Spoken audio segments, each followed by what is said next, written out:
નમસ્કાર મારા વાલા ગુજરાતી મિત્રો, જાગો જોગી જાગો ચેનલમાં આપનું સ્વાગત છે.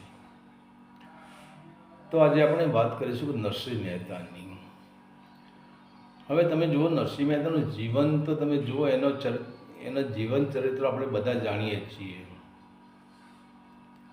અને એના સમાજમાં કંઈ માન નહોતું, એમના ભાઈઓ જ એમને બોલાવતા નહોતા. તો ખરેખર તો કસોટી છે, અને કસોટી ક્યારે થાય કે 100% સોનું હોય એને કસોટી થાય, બાકી લોખંડની કોઈ દિવસ કસોટી થાય નહીં. અને તમે ગમે એટલી ભક્તિ કરતા હોય પણ જ્યાં સુધી તમારી કસોટી થાય નહીં, જ્યાં સુધી તમારા વાલા હતા એ વેરી થાય નહીં, જ્યાં સુધી તમારો વિરોધ થાય નહીં, ત્યાં સુધી સમજી લેવું કે આપણી ભક્તિમાં હજુ કચાશ છે, હજી આપણી કસોટી થવા માંડી નથી. અને તમે કોઈ પણ સાચા સંત પુરુષનો ઇતિહાસ લઈ લો, કોઈ પણ,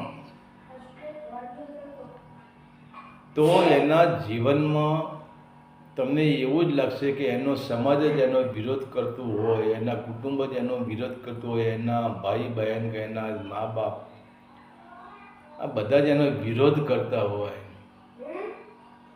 અને જ્યારે વિરોધ થાય ત્યારે સમજી લેવું કે આપણે મૂલાધાર ચક્રથી ઉપર ઉઠી રહ્યા છીએ. કેમ કે જે લોકો મૂલાધાર ચક્રમાં પડી રહ્યા છે અને તમે એનાથી ઉપર ઉઠો છો એટલે તમારો વિરોધ થાય છે.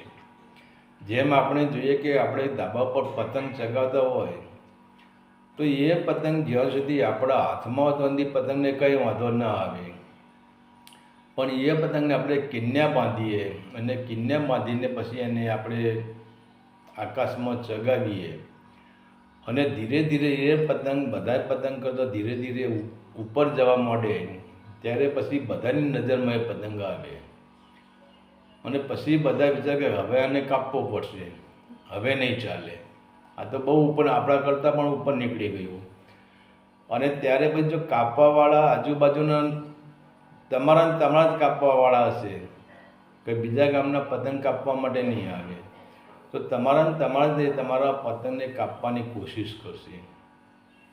અને એટલે જ એવી રીતે કહેવાય છે કે તમે સંતોના ચરિત્ર તો જુઓ, ભગવાન બુદ્ધ જેવા બુદ્ધ જે થઈ ગયા એમને પણ શાંતિ મળી નથી, એમને સંસારીઓએ ત્રાસ જ આપ્યો છે. નરસિંહ મહેતા થઈ ગયા, ભોજા ભગત થઈ ગયા, અખો, ધનો, ધીરો, ગાર્ગી, મીરાબાઈ, જે સંતો થઈ ગયા, કબીર સાહેબ થઈ ગયા, ગુરુ નાનક થઈ ગયા, દરેકના ઇતિહાસ તમે જુઓ.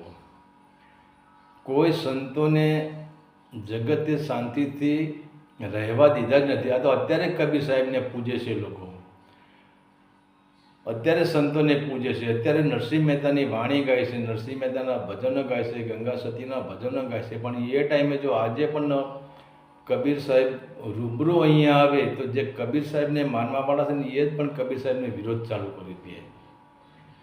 તો કહેવાનો મતલબ સંતને અને જગતને આડવેર હોય છે. આડવેર મતલબ સંતો પ્રેમી જ હોય છે, સંતની અંદર ઈર્ષા હોતી નથી, સંતની અંદર ક્રોધ પણ હોતો નથી.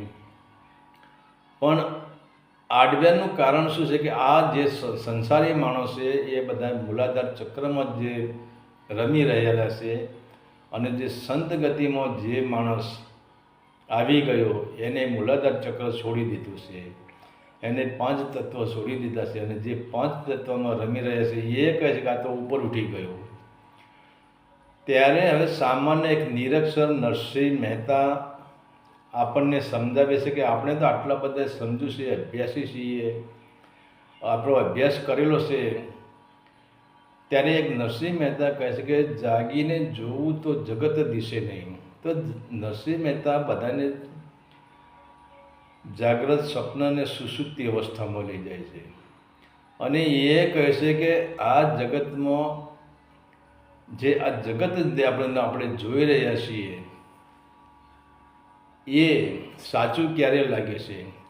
ત્યારે નરસિંહ મહેતા કહે છે કે જ્યાં સુધી તમારી સ્વપ્ન અવસ્થા હશે અને સ્વપ્ન અવસ્થામાં એટલે કે મૂલાધાર ચક્રમાં તમે ફરતા હશો, મૂલાધાર ચક્રમાં તમે રમી રહ્યા હશો, ત્યાં સુધી આ જગત તમને સત્ય લાગશે. જેમ કે રાત્રિનું સપનું આપણને સત્ય લાગે છે અને રાત્રિના સપનામાં આપણને કોઈ ભેદ લાગતો નથી. તમને જે સપનું આવ્યું, તમને કોઈ દિવસ એવું લાગ્યું કે આ સપનું મારું ખોટું છે, મેં આમ નથી કર્યું, મેં આમ નથી કર્યું, મેં આટલી ગાડી ચલાવી નથી, મેં પેલી સ્ત્રી સાથે હું ગયો નથી, પેલી સ્ત્રી સાથે મેં સંભોગ કર્યો નથી. સ્વપ્નમાં બધું જ સાચું લાગે છે. સ્વપ્નમાં તમે રાજા મહારાજા થઈ જાઓ છો, લાખો માણસોને દંડ આપો છો, એ પણ સાચો દંડ હોય છે. પણ જ્યારે તમે જાગૃત થાવ છો સવારે, ત્યારે તમને ખબર પડશે કે ઓહો, રાત્રે તો હું મહારાજા હતો ને અત્યારે મારે મજૂરી કરવી પડશે, હું મહારાજા તો ક્યાં ગયો.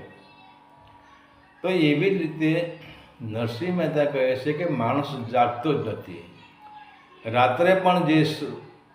રાત્રે સૂઈ જાય છે ત્યારે પણ સ્વપ્ન અવસ્થામાં સૂઈ જાય છે. અને જે માણસને આપણે કહીએ છીએ કે દિવસે જાગી ગયો છે, તો નરસિંહ મહેતા કહે છે કે દિવસે પણ કોઈ મનુષ્ય જાગૃત નથી. કેમ કે જે દિવસનું સપનું છે, જે રાત્રિનું સપનું છે, એક થોડા સમય માટેનું છે, 1 કલાક, 1.5 કલાક કે 2 કલાકનું સપનું છે.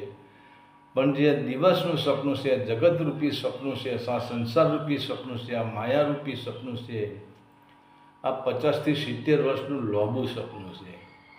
એટલે પછી આપણે એને સત્ય માની લઈએ છીએ. કેમ કે આપણે જાગૃત હોવા છતાં પણ આપણે જાગૃત નથી.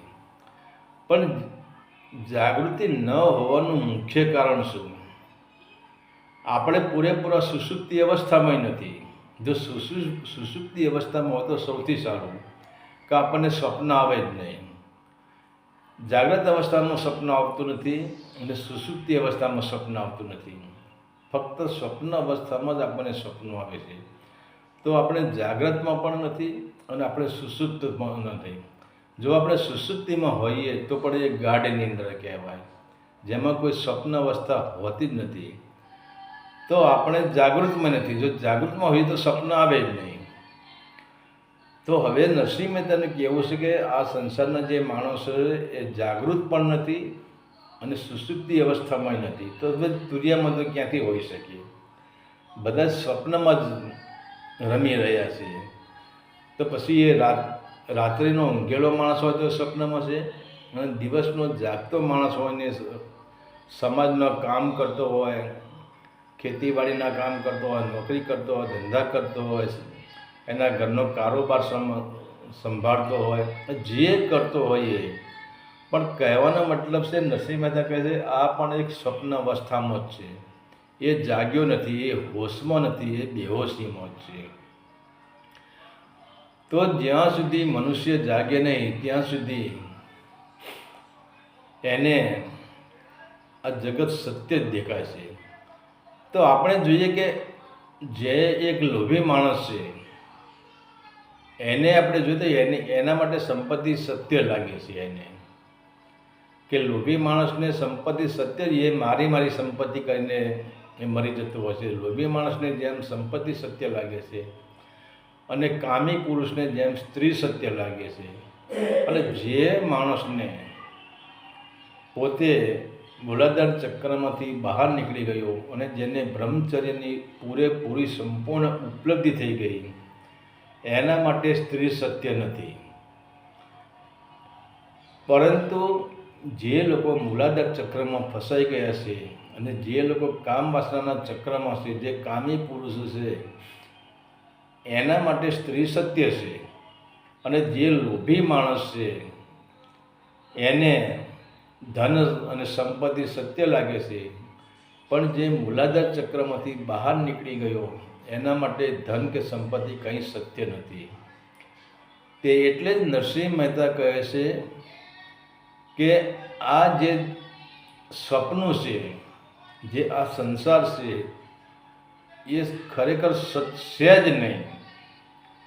એક તમારો ભાસ છે, એક તમારો ભ્રમ છે, એક તમારી બેહોશી છે. અને જે સત્ય નથી એ આપણને સત્ય દેખાય છે, અને જે સત્ય છે એને આપણે જાણી શકતા નથી. એનું કારણ શું છે કે સત્યને તો ગોતવા જવાની જરૂર નથી. સત્ય તો 24 કલાક તમારી પાસે જ છે. તમારે પરમાત્માના દર્શન કરવા તો ક્યાંય ગુફામાં જવાની જરૂર નથી. સત્યને જાણવા માટે કોઈ મહાદેવ મંદિર, તીર્થો, ધામો કે સંસાર છોડીને ભાગવાની જરૂર નથી. કારણ કે સત્ય તો તમે સ્વયં સત્ય જ છો. તમે તો ક્યાંય ખોવાણા જ નથી. પરંતુ કહેવાનો મતલબ છે કે આપણે જોઈએ કે એક સાગરની માછલી એ જો પાણીને ગોતવા નીકળે તો એનાથી મૂર્ખ બીજું કોણ હોઈ શકે? પણ એમ છતાં એને પાણીની શું છે એને ખબર નથી, એટલે પાણી શોધી રહી છે. એમ આપણે સત્યને શોધી રહ્યા છીએ. તો સત્ય તો આપણે સ્વયં છીએ. હવે આપણે શોધવું જ કોને? અને પોતે પોતાને કેવી રીતે શોધી શકે? તમે બીજાને શોધી શકો, પણ તમારે પોતાને સ્વયંને શોધવો તમે ક્યાંથી શોધી શકો? તો સ્વયં નરસિંહ મહેતાનું કહેવું છે કે તમે સ્વયંને જ્યારે શોધશો અને ત્યારે તમે જાગશો. કે જ્યારે તમે સ્વયંને ક્યારે શોધી શકશો? કે જેમ જેમ તમે તમારી ઉર્જા, તમારી સુરતા શબ્દ સાથે એક એક ચક્રને પાર કરતી કરતી ઉપર ઉઠતી જશે. જેમ આપણે જોઈએ કે એક ધરતી પર ઉભેલો માણસ એની દૃષ્ટિ કેટલું જોઈ શકે, એની સીમિતમાં જોઈ શકે, પણ એ જ માણસ બીજા માળે ચડે તો એના કરતાં એની દૃષ્ટિ લોબી થાય. એ જ માણસ ત્રીજા માળે ચડે તો એના કરતાં પણ એની દૃષ્ટિ વધારે લોબી થાય.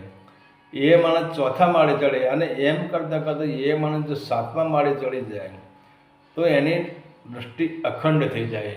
અખંડ બ્રહ્મકાર એની દૃષ્ટિ થઈ જાય. એ પોતે સમષ્ટિમાં જોઈ શકે. પછી 7મા માળે પહેલાં ધરતી ઉપર કે મૂલાધાર ચક્રમાં એ પોતાનું આગળ જોઈ શકે અને એથી બીજા માળે જાય તો આજુબાજુના ઘર જોઈ શકે. ત્રીજા માળે જાય તો ગામના ઘર જોઈ શકે. ચોથા માળે જાય તો એ ગામની આજુબાજુ જે જંગલ જોઈ શકે. 5મા માળે જાય તો જંગલથી આગળનો ભાગ જોઈ શકે અને 7મા માળે જાય તો આજુબાજુના ગામડા પણ એ જોઈ શકે. એની દૃષ્ટિ એટલી બધી લાંબી થઈ જાય. અને જેમ જેમ ઉપર ચડતા જઈએ એમ એમ આપણે હોશમાં આવતા જઈએ, એમ એમ આપણે જાગતા જઈએ.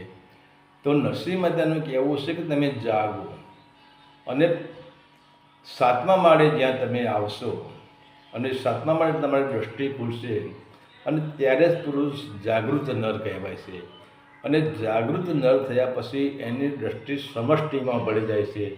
અખંડ બ્રહ્માંડ એની દૃષ્ટિમાં આવી જાય છે અને ત્યારે પછી એને આભાસ થાય છે કે હું જાગીને મેં જોયું તો ક્યાંય સંસાર જ નથી, ક્યાંય સૃષ્ટિ જ નથી, સ્વયં પરમાત્મા છે. પરમાત્મા સિવાય બીજું કંઈ નહીં.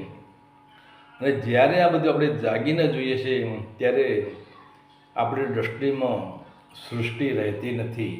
હરિ ઓમ તત્સત. આદેશના પ્રણામ.